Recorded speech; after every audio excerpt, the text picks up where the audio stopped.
to our blood. Free since the flood, they can see in the dark. Vampires, you know they can fly, and fly oh so high, they can see in the dark. Vampires, if you see one tonight, don't put up a fight. Make a friend if you can, a friend who can fly oh so high. Vampires, vampires. I think I would wait if I were you, Mom. More waiting? It's almost 5. They were supposed to be here between 4 and 4:30 at the very latest. Well, they always have a long sleep after lunch. So you said. And 2 hours for private tutoring. And Anna probably takes a long time to get dressed. Maybe they won't be here till 8. 8? Oh, Anton, surely they wouldn't be so rude. To be invited for tea at 4, not arrive until 8? No. I said maybe. Anton, have you known all along that they wouldn't arrive here until 8?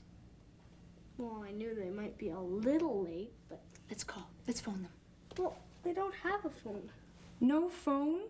Everybody has a phone. They don't. Anton, they're fooling you. Probably the parents didn't want them to give out their number or something like that. I visited them. There's no phone. What was their place like? You've never talked about it. Well, there's not much to say. Is it very large? Not particularly. Do they have servants? You said they have private tutors. They must be very rich. Well, I didn't see any servants. Well, how large is the house? How many rooms would you say at a guess? Well, I was only in one room. Anton, you may have only been in one room, but you must have some idea of the size of the house. House or apartment? Which is it, by the way? I think it's more of a house than an apartment. All right, Anton. I recognize the signs. You're not going to tell me anything, are you? Very well. I'll just wait for them and ask them when they get here. If they get here. You know, Anton, you're turning me into one of those prying mothers who ask their children's friends all sorts of personal questions. You know, you told me how you hate that. Well, your father will just have to join us for tea and forego his dinner.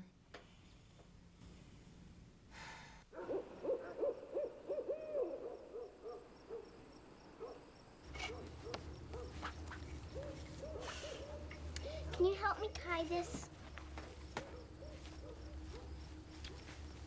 How do I look? Good enough to bite. Do I really? Do I really look human? What about me? You're fine. Except for your face. You need some makeup. I've got some.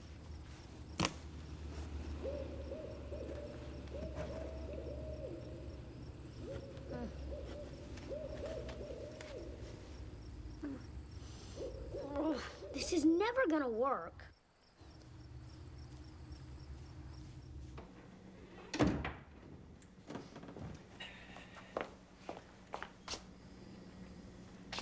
Why so glum? Didn't the tea party go well? They haven't arrived, but Anton still expects them. I'm afraid you'll have to make do with sandwiches and cakes for dinner. Oh, good. Well, I like that kind of meal for a change. And I'll get to see the mysterious Rudiger. And Anna, too.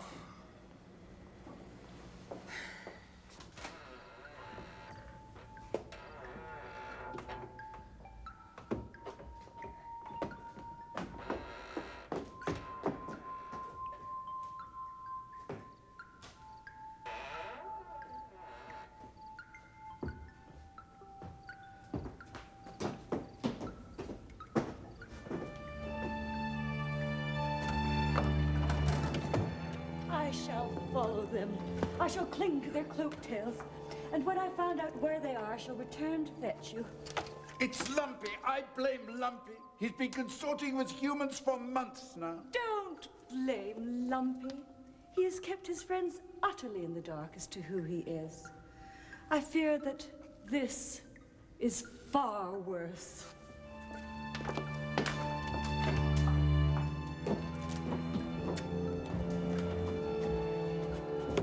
Lumpy. Lumpy, do get up. Do you have to sleep in every night? What's up? Everyone but you. There's a crisis, and Aunt Hildegard, for reasons that defy analysis, thinks that you should become involved. What sort of crisis? We have some evidence that Rudiger is following in your flight path. Oh, that bad, huh?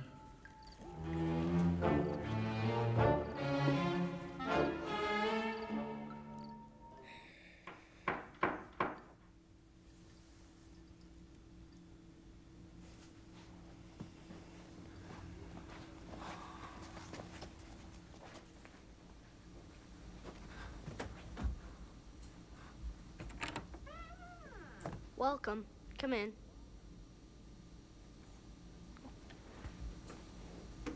I'll just take these. Come in. Mrs. Besker, I'm sorry we're late, but everybody was asleep at our house. You must have all been up very late last night. Late's not the word. We almost saw the sun come up. Anton, where are you putting our cloaks? Oh, just in my bedroom. These are for you, Mrs. Besker. Oh, thank you. I'll fry these up tomorrow. Oh, no, that's not what we do at home. We put them in a vase. Oh, of course.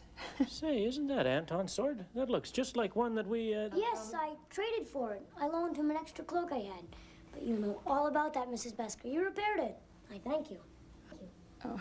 Well, I must say, you wear a sword very well. I've always been sorry they went out of style. They had a touch of romance. Oh, oh, oh, yeah. Very good. Oh. I'll put these in here. Have you got my present for Mrs. Besker? You had it. I put it down in the hall.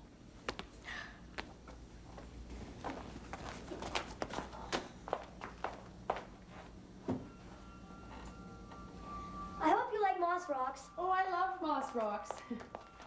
Is that a moss rock? Yes, they need to be kept in an attractive, dark, wet place. Well, thank you very much. I'll find a proper place for this later. What a nice thing for you to give me. Well, you look lovely, my dear. Aren't your parents a little worried about you being out after dark with only your brother here to protect you? We live with our Aunt Hildegard and Uncle Ludwig and their son Lumpy. What happened to your parents? Rudiger, what happened to our parents? Who knows? Rudiger. We've always lived with our Aunt Hildegard and Uncle Ludwig. They are, I suppose, our parents. What does your Uncle Ludwig do? Night work. He doesn't talk about it much. And does your mother, your Aunt Hildegard work too? Well, same as Uncle Ludwig. So they're in business together? You could say that. Oh, what sort of business are they in? What would you say if I said monkey business?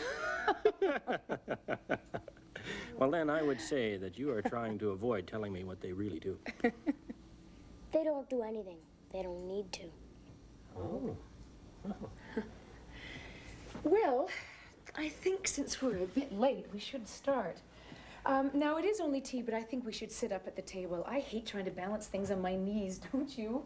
Yes, there's always a problem with food, having it sit still, whatever it is. Well, shall we just move into the dining room then? I won't be able to have tea, Mrs. Besker, I'm afraid. Have you any Bovril? Bovril? Would consommé do? It has to be made from animal flesh and should be lukewarm, body temperature. Rudiger, you make it sound like canopies. Canopies?